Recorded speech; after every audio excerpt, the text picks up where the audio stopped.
Assalamualaikum warahmatullahi wabarakatuh. Alhamdulillah rabbil alamin, wassalatu wassalamu ala asyrofil anbiya wal mursalin wa ala alihi wa ashabihi ajma'in. Rabbi syrah li sadri wa yassir li amri wahlul 'uqdatam min lisani yafqahu qawli. Rabbi syrah li sadri wa yassir li amri wahlul 'uqdatam min lisani yafqahu qawli. Rabbi syrah li sadri wa yassir li wahlul 'uqdatam min lisani yafqahu qawli. Pertama-tama marilah kita ucapkan puji syukur kepada Allah Subhanahu wa taala yang telah memberikan kita banyak nikmat. Yang pertama, nikmat kesehatan, kelapangan waktu sehingga kita dapat melakukan aktivitas kita walaupun di rumah saja. Baiklah teman-teman sekalian, saya di sini akan membawakan ceramah tentang hikmah di balik wabah COVID-19 atau corona. Hidup ini tidak lepas dari cobaan dan ujian, bahwa cobaan dan ujian itu merupakan sunnatullah dalam kehidupan manusia, sebagaimana firman Allah Subhanahu wa taala dalam Quran surah Al-Anbiya Quran surah 21 ayat 35 yang artinya, setiap yang bernyawa pasti akan merasakan mati. Kami akan menguji kamu dengan keburukan dan kebaikan sebagai cobaan, dan kamu akan dikembalikan kepada kami. Quran surah Al-Anbiya Quran surah 21 ayat 35. Bahwa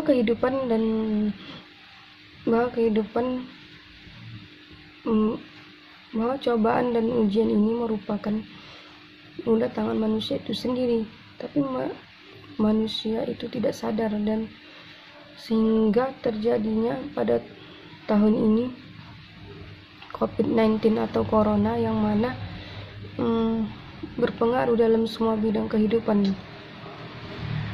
sebagaimana firman Allah Subhanahu wa taala dalam Quran surah Ar-Rum surah yang ke-30 ayat 41 yang artinya, telah terjadi kerusakan di daratan maupun di laut yang disebabkan oleh tangan manusia, supaya Allah merasakan kepada mereka apa yang mereka perbuat dan mereka kembali kepada jalan yang benar. Dan teman-teman sekalian, bahwa di sini ada beberapa hikmah dari COVID-19 atau corona, yaitu yang pertama itu COVID-19 dan atau corona ini mengingatkan kita bahwa semua yang terjadi ini atas kehendak Allah, takdir Allah yang tidak bisa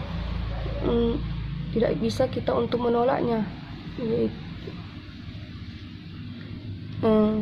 tidak bisa kita untuk menolaknya.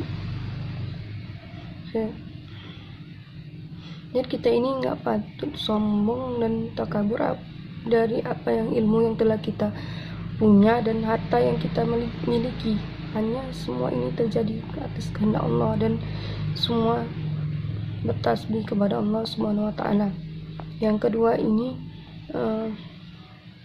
bahwa Allah menyampaikan syariatnya kepada para rasul untuk ditaati dan dipatuhi. Maksudnya di sini apa yang dilarang Allah Subhanahu wa taala kita jauhkan, dan apa yang diperintah kita kerjakan.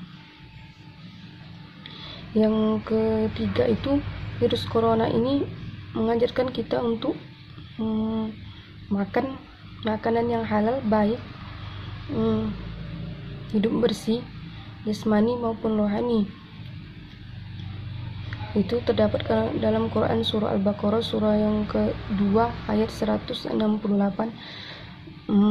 Hai manusia, makanlah makanan yang halal dan yang baik di bumi ini, dan janganlah kamu makan berlebihan dan mengikuti setan, karena setan adalah musuh yang nyata bagimu.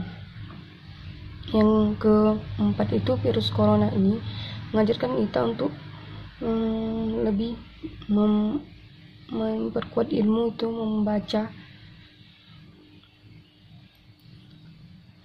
dan mudah-mudahan Allah Subhanahu wa taala melindungi kita semua dan menjauhkan kita dari segala penyakit yang membahayakan kita. Wallahu a'lam bishawab. Wassalamualaikum warahmatullahi wabarakatuh.